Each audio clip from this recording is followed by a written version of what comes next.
Testing. What's up, everybody? Happy May the 4th. May the 4th be with you. That's a shout out to Star Wars, of course, because I love Star Wars. My kids love Star Wars, and it's May 4th, so I had to say that. Couldn't help myself.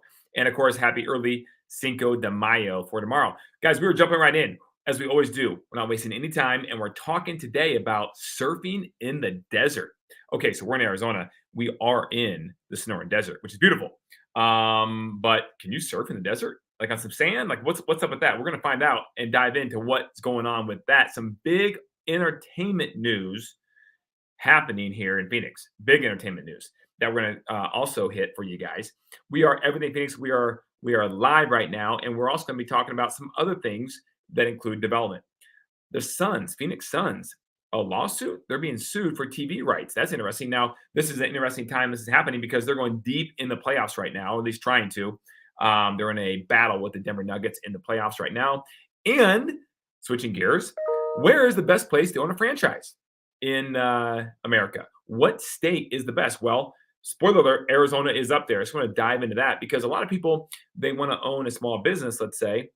A franchise is a great way to do it because the franchise provides all the operating procedures, manuals, etc., and the brand, and you have to just buy into it and obviously operate it. So that is interesting because that's a good way to be a small business owner in the state of Arizona or anywhere for that matter. But is Arizona good? We're going to talk about that and more. The housing market, guys, the Federal Reserve, the big, bad, wonderful Fed, what they do yesterday, what happened yesterday. Come on, guys, comment. Let me know. Let's interact here. They raised rates again. Yeah, 25 basis points.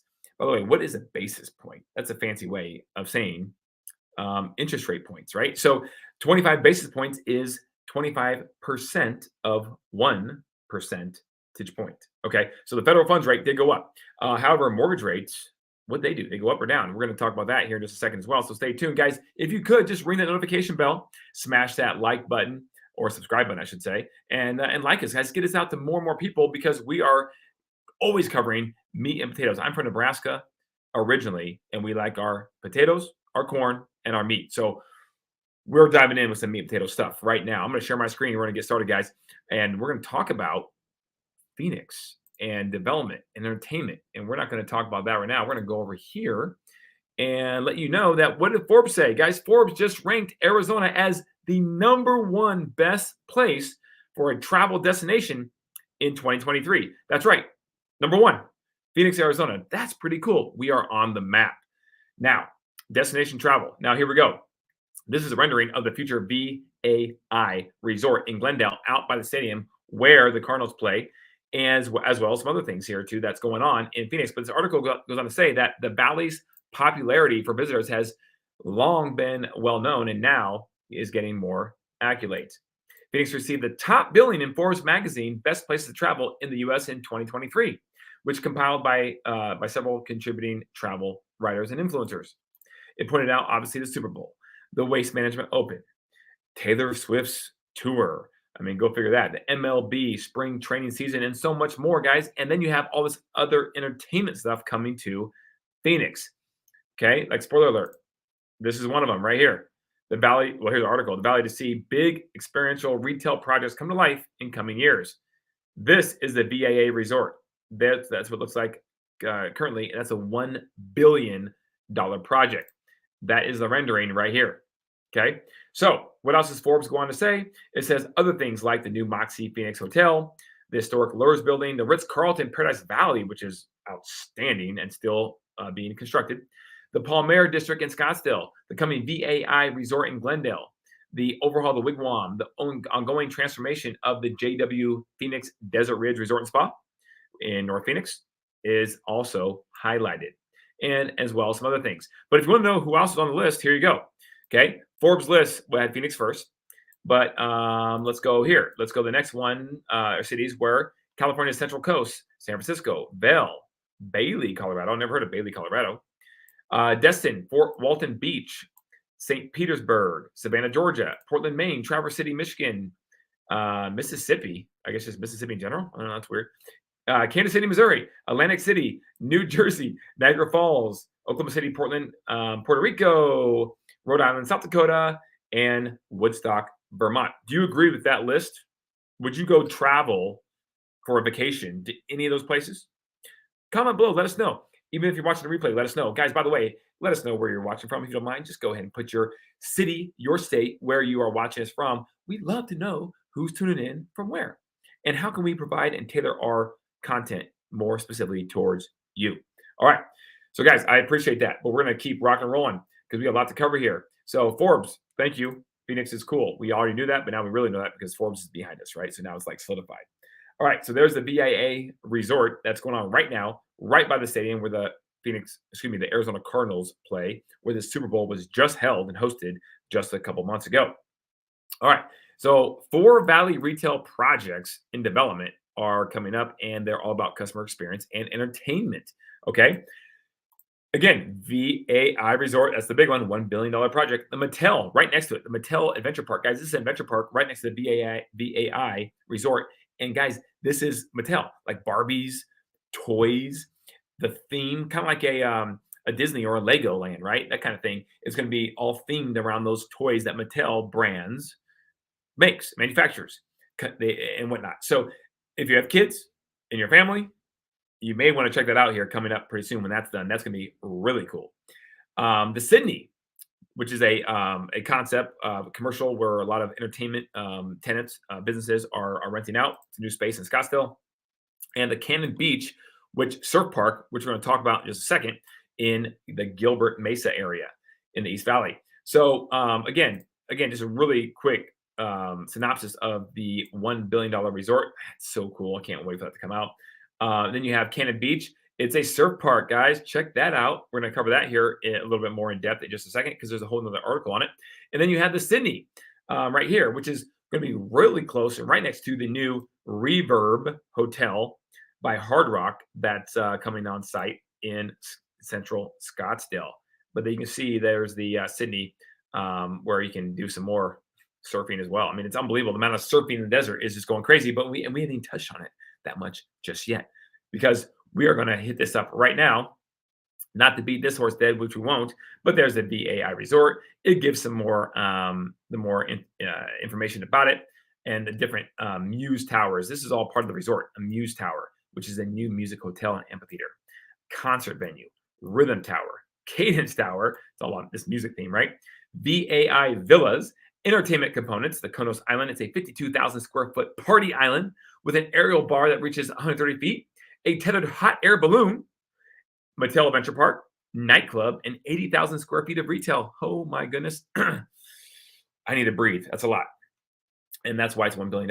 Crazy. It's all coming and it's going to be done in 2024, just right around the corner. And to give you an idea where that is, we're going to zoom out. Here's the map I did for you guys. You can see downtown Phoenix is over here, right down here, Sky Harbor Airport.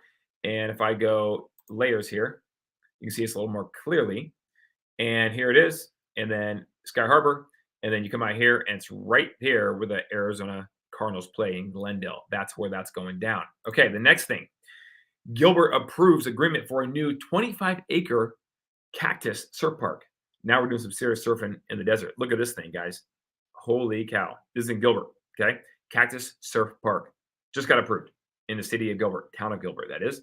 The Gilbert Town Council on Tuesday approved it, and it's going through. It is a 25-acre surf park at Gilbert Regional Park near Queen Creek and Higley Roads. Where is that? I'm glad you asked. It is this red dot right here. Oh, where'd it go? Where'd it go? Right there, Gilbert Regional Park. Okay? You see it right here. Queen Creek and Higley. It's right there, which is where that surf park is going to be developed. Now, to give you an idea, to zoom out, here's the 202. There's a little green where the Gilbert Regional Park sits, and it's right there, right in the heart of Gilbert, all the population.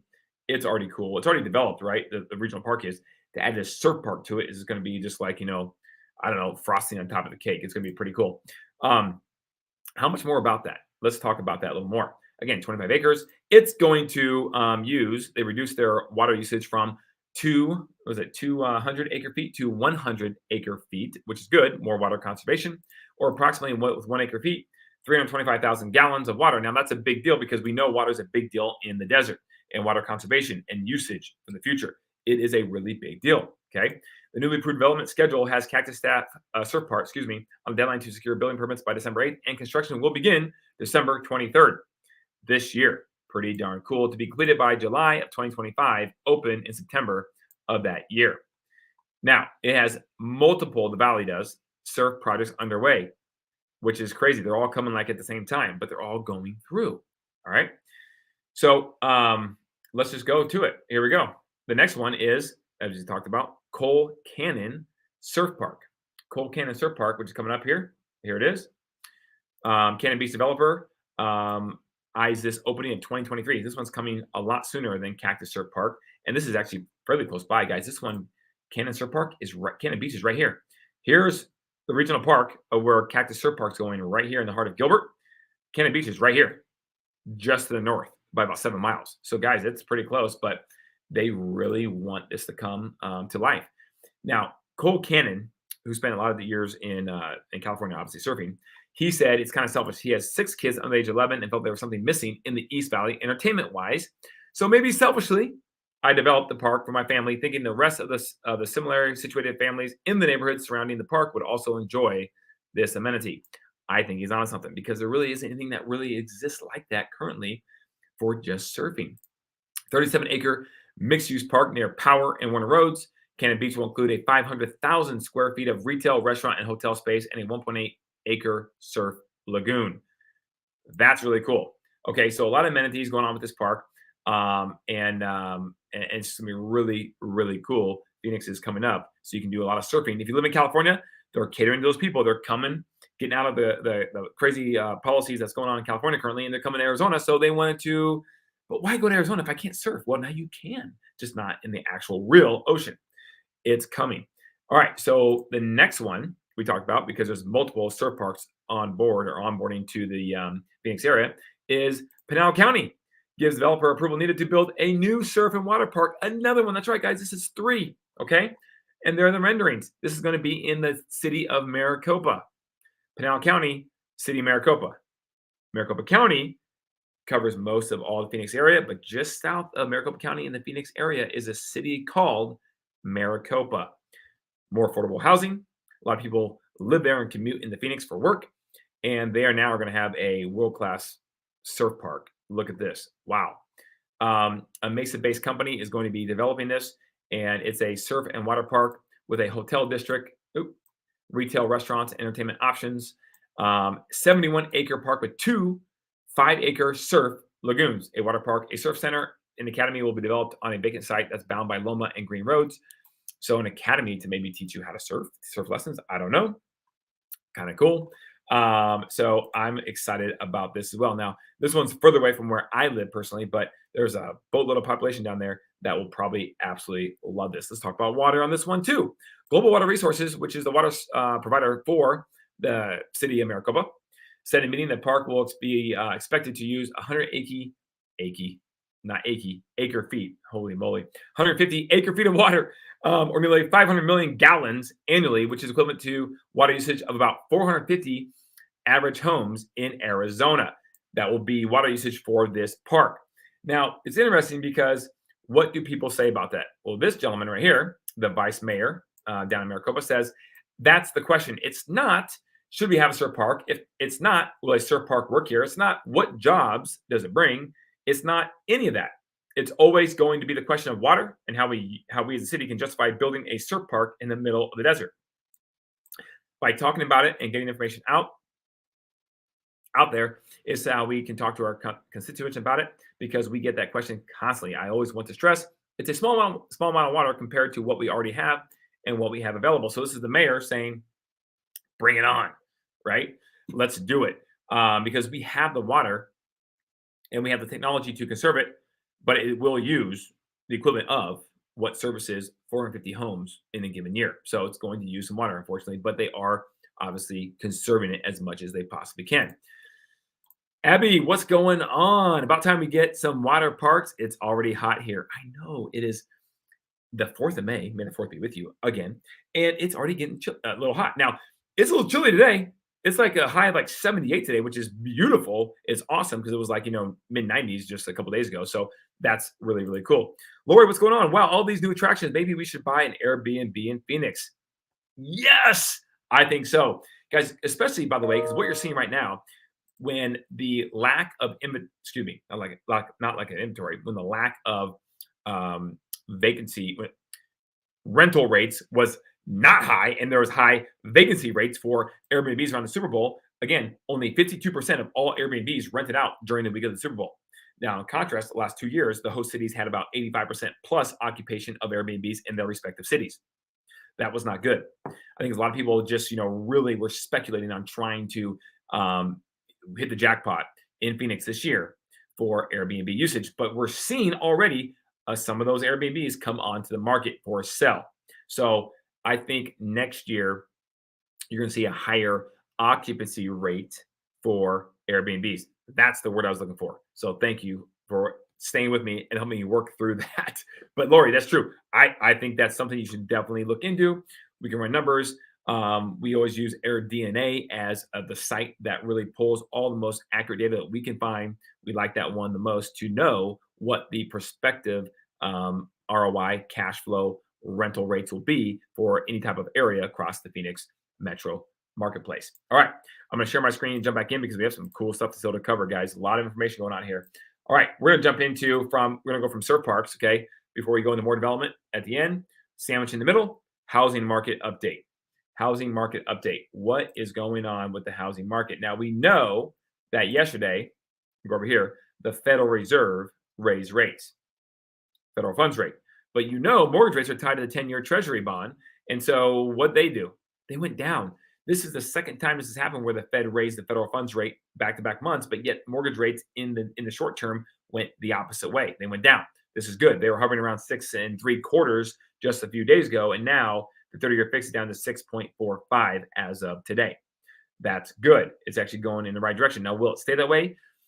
The experts think it possibly will. They think it's going to actually kind of hover around this number today and for the next week or so. May 10th is the big day, guys. We've talked about this on our show here, Everything Phoenix on YouTube.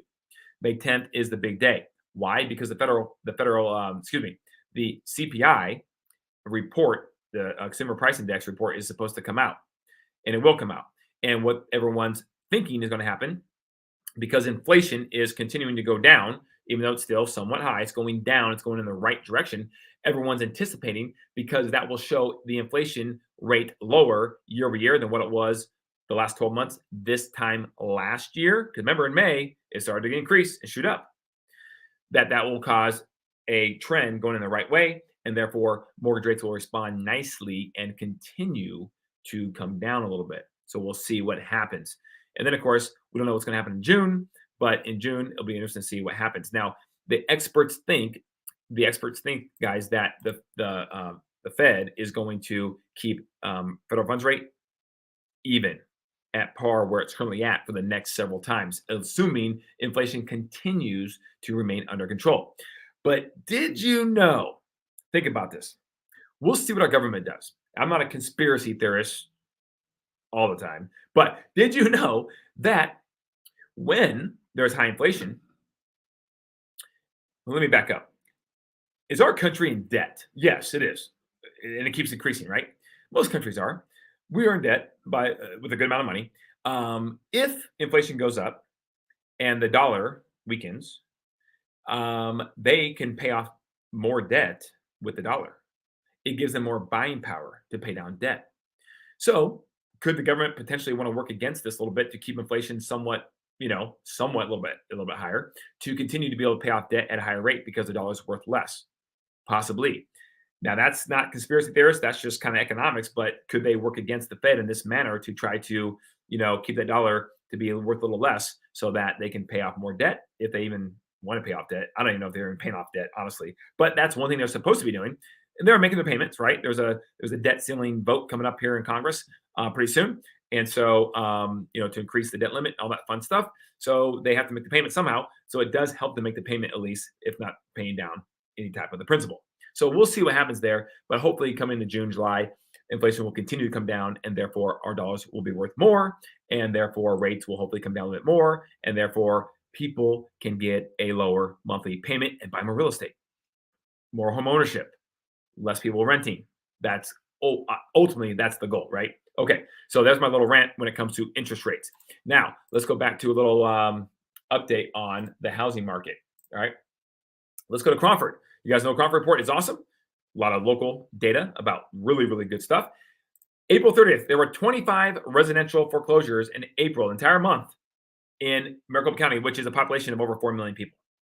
Easy, right? Because that's I mean, probably closer to 5, because most of the population in Pinal County doesn't really count towards the Phoenix metro area population. So 25, that is like nothing almost, right?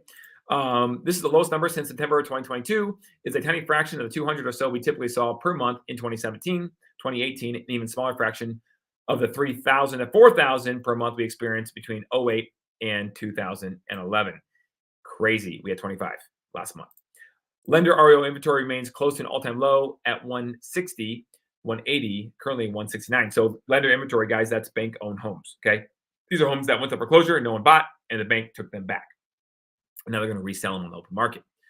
Okay, some people disconnected from reality still claim there's a wave of foreclosures building. There's no evidence whatsoever to support that position, specifically or primarily right here in Phoenix, right, to be exact.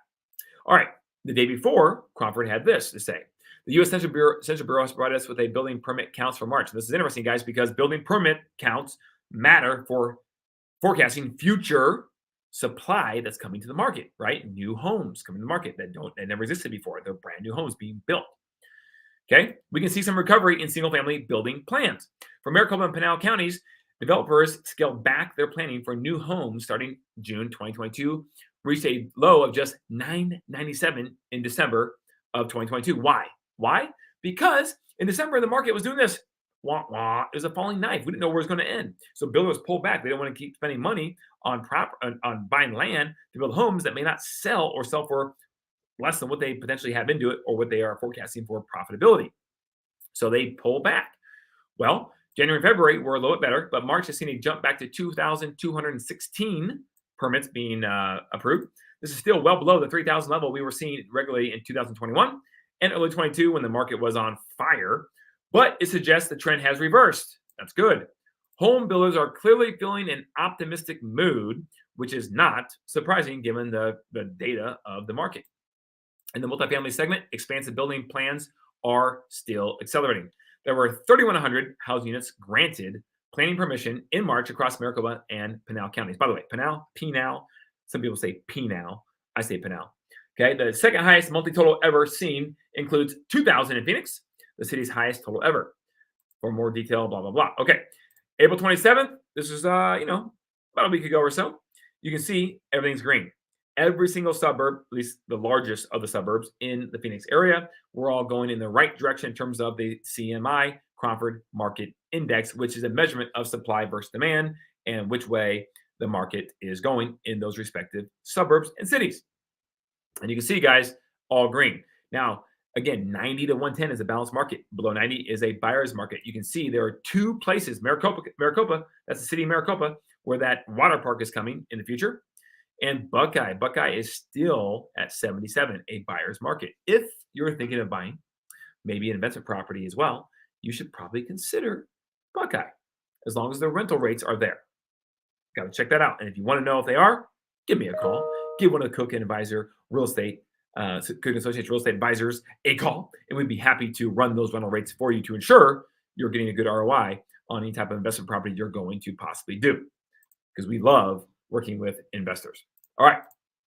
May 2nd, just 2 days ago, the affidavits of value have come in, and they're showing some of these numbers that I want to highlight really quick for April 2023.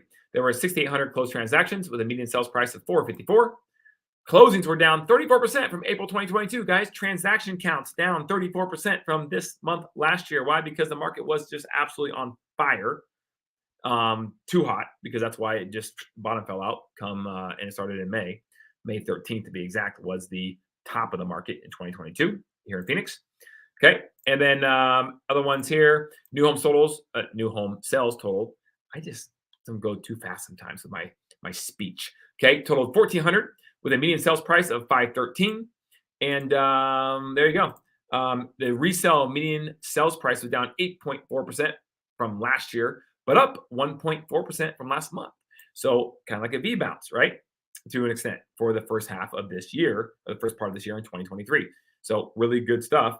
Here we go. Pricing looks surprisingly positive, however, with the medians rising across the board the last 3 months. New homes are leading in this with a 3.4% rise in their median sales price over the past 12 months. 3.4% for new homes increase. That's huge. That's huge because the market went down quite a bit to the tune of about 15% in the back half of 2022. While resales are showing an 8.4% drop, here you go, over the same time frame. Of course, these numbers do not show any of the below-the-line incentives offered by the seller, i.e. the new home builder. These are likely to be higher in 2023 of April than they were this time last year. All right, so now we jump over to this little commentary, which is kind of interesting from the Phoenix Business Journal. Here's how much square footage of $375,000 can buy you in Arizona. Guys, this is interesting, right? Don't you want to know that? I thought this was fantastic. They're going to tell you what this buys you in certain suburbs across the Phoenix area in the state of Arizona, for that matter. All right, mortgage interest rates hovering around 7 these days. Home buyers are back out shopping for their dream home. To help buyers determine where they can get the most bang for the buck, Realty Hop conducted a study to show how much square footage a buyer can get for $375,000, which is the national median home price. So there you go. $375,000 is the national median home price. Surprise, obviously, is the most space-constrained state, with 11 of the 20 cities showing the most expensive price per square foot. No shock there. All right, so now as we come out here, as of May 1st, there were 12,000 homes actively listed on the MLS in Phoenix, which means there's a little more than a 1-month supply of homes. That's not very much, guys, right? We faced the same problem this time last year, this person says, and we had about 1.16 months of inventory. All right, check this out. Realty Hop shows a national median sales price of $375,000. In the Phoenix Metro, we are showing a median sales price of $419,000 in Metro Phoenix as of April 1st, down 7.9%, which was $456,000 this time last year, but up 1.7% from March of 2023, month over month. So, guys, what's that tell you? Everyone's like, "Oh my goodness, the prices are they've come down," and you're saying they're going back up, and I should wait. Maybe that's what you want to do, but there's no data suggesting or supporting that you should. Why? You're still getting a 7.9% discount from May of last year. You're still getting a 7.9% discount. So how much more of a discount do you want? Do you want 15%? We had that in December, but now it came back up and recovered. And it's up almost 2% month over month just from last month, March, through April of 2023. And it's going to keep going in that direction, at least in the very short term, maybe next month or so. No one's anticipating that to turn or go the opposite direction. So maybe you wait till June, maybe July, maybe August, maybe you keep waiting. I don't know. But again, I'm going to tell you my famous quote that I've heard a long time ago, that you don't wait to buy real estate. You buy real estate, stay with me, and wait. There you go. Don't try to time the market perfect, because no one can. No one's that smart. If you happen to, you just got lucky on the bottom or the top. Either way, that's just the reality of the situation. So I hope I didn't offend anybody by saying that. I know there's some very smart people listening to the show, because if you listen to Everything Phoenix, just by that nature alone, you are very smart, because you chose this over many other things you could be doing at this time. And I'm very grateful and humble that you did. Thank you very much for supporting our channel. All right, guys, just to give you an idea of the, let's see here, the cheapest to most expensive of several cities big cities throughout the Arizona state.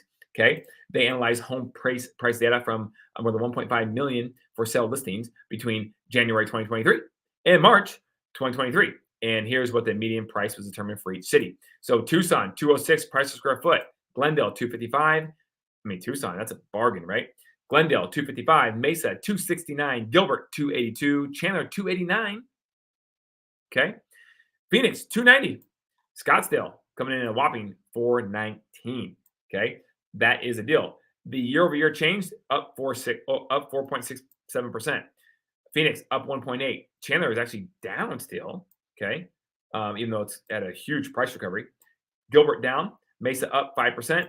Tucson up 3.9, Glendale up almost a point. There you go. That's an interesting article, I thought, because what can you get for the national median price across the country of $375,000? Very interesting. T, what's going on? Being smart and listening to everything Phoenix. Yes, see, whoever's choosing to listen to everything Phoenix, I already know you're smart. I already know you're smart. So thank you. And hopefully I'm not making you dumber because you tuned in this. Hopefully, I'm making you much more smart by listening to all the facts we have here that we're giving you with data that's local just to the Phoenix area. All right, not some national media pundit. All right, a few more things and we'll wrap this up, guys. There's some cool stuff here going on, I think, in the Phoenix area. All right, so we have the Phoenix Suns trying to make a deep run in the playoffs. They play actually tomorrow night against the Denver Nuggets in game 3 of the playoff series. But Bally Sports, it holds the rights, or did, or does. It's kind of a tough one here. That's why there's a lawsuit.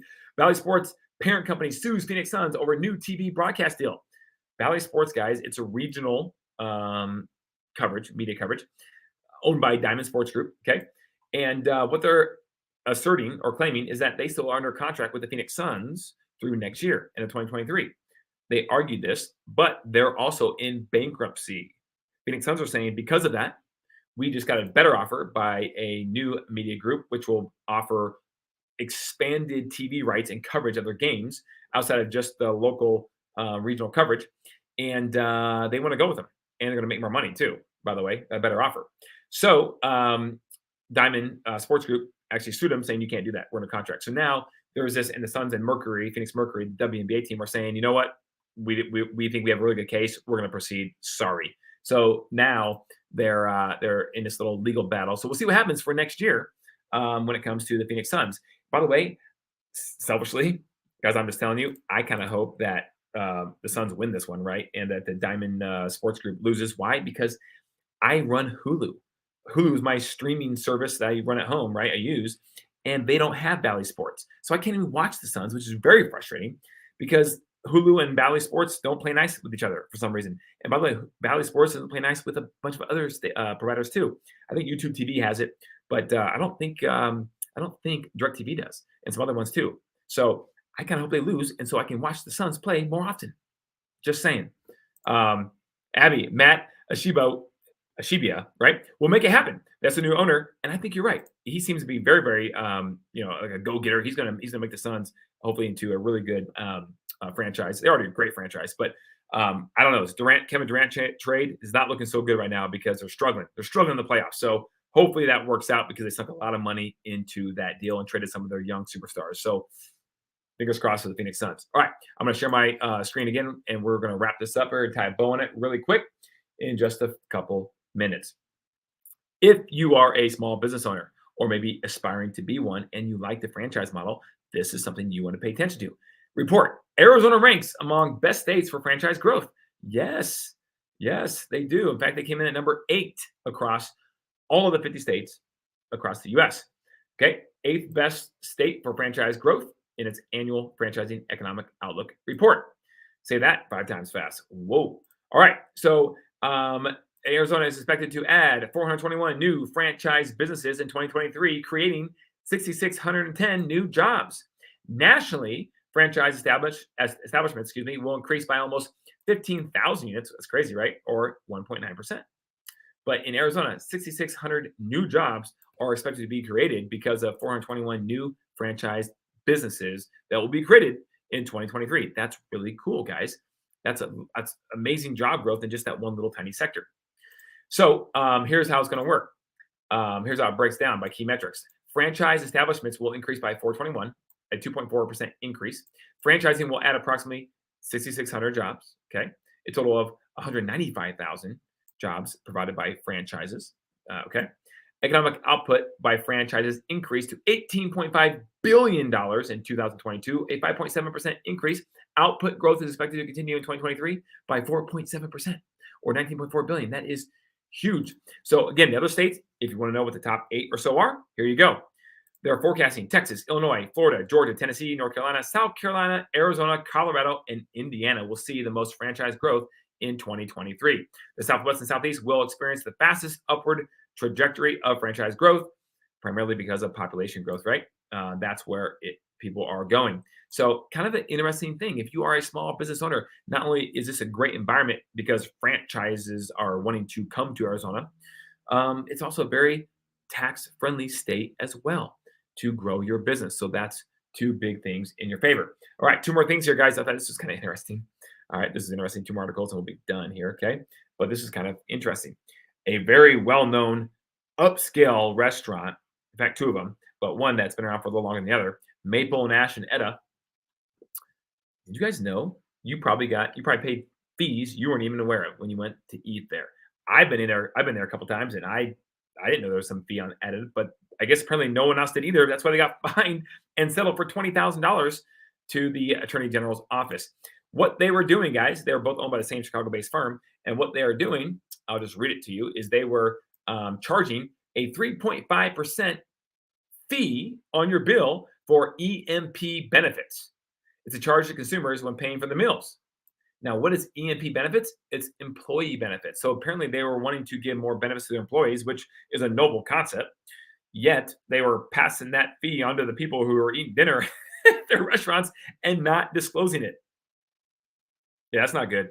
So the Attorney General's Office of Arizona found out, and they slapped a hefty $20,000 fine on them to say knock it off. So apparently, I'm not sure if they're going to keep charging it. They may still keep charging it, but you will be. It's a voluntary fee on your bill that they can therefore choose to pay, apparently, or not in the future. I'm assuming that's what they're going to do and follow the rules. So that was interesting, I thought. So when you go to a restaurant, maybe check that out, your bill, next time you go to pay, because maybe someone else is doing this too, and they just haven't been caught yet. Just pro tip there. Last but not least, I'm a sports guy. You guys know that. So I love talking Phoenix Suns, of course, but I really love talking football and especially college football. This is cool. Okay. I love it, Abby. I love it. I mean, great idea, but bad execution, right? I mean, at least tell the people they're going to pay for it. I mean, my goodness. So, anyways, hopefully, you know what they could do? I saw a commercial for this. They could just get a certain credit card out there that pays cash back, so they can run all the expenses to that credit card, and they can use that money. There you go, the cash back for EMP, whatever that may have been. Okay, so the Fiesta Bowl. I love the Fiesta Bowl. I love college football. I love everything about it, and they are expanding to a 12 team playoff format come 2024. So one more year of the 14 playoff, and then we're going to the 12 team playoff. And the Fiesta Bowl is going to play a critical role in that, which is awesome. Yay. And it's going to bring, of course, more money and have economic impact to the Phoenix area. 12 team format. They announced for the season of 2024 and 2025. College football has announced this. Here you go. Of course, it includes all the usual suspects: Cotton, the Peach, the Orange, the Sugar Bowl, Rose Bowl, etc. But in 2024, the Fiesta Bowl will be played on the evening of New Year's Eve, actually, and it'll be a quarterfinal game for the college football 12-team playoff. That's really cool. All right. And then in 2025, the Fiesta Bowl will host a semifinal game in the evening of Thursday, January 8th, 2026. Semifinal game for the playoff, and the national championship games will be in Atlanta and Miami, respectively, for those years. So that's kind of cool. So Phoenix remains a big part of the college football landscape. So yay, this is good. This is very good. And of course, you have the other bowl game too, which is it's called the Arizona Bowl, I believe, right? It's played at the Chase baseball field in the outfield in downtown Phoenix, where the Diamondbacks host their home games. So a couple bowl games in college football. And of course, we love our beloved ASU Sun Devils under the new direction of brand new head coach Kenny Dillingham. We are super excited about the ASU Sun Devils. And big shout out to Coach Kenny. I know him personally, and I do enjoy him, and I know his wife and his family. So I'm real excited about Arizona State football and the direction it's going under his guidance. So go support the local ASU Sun Devil footballs this fall if you get a chance. So I definitely will be doing that. So guys, thank you so much. Thank you for watching our Everything Phoenix show. We really appreciate you. We have our shirt on today, Cook & Associates, Real Estate Advisors. If you have any questions, reach out, call us. We are passionate about Phoenix, Arizona, and everything that has to do with it. And we'd love to help you find a home, sell a home, invest, whatever it may be, in anything real estate in Phoenix. Now, because I didn't get any suggestions for the sign off, and I haven't thought of one yet that's good, I'm going to copy Anchorman and say, stay classy or keep it classy, Phoenix. Until next Thursday, guys, keep it classy. Talk to you soon.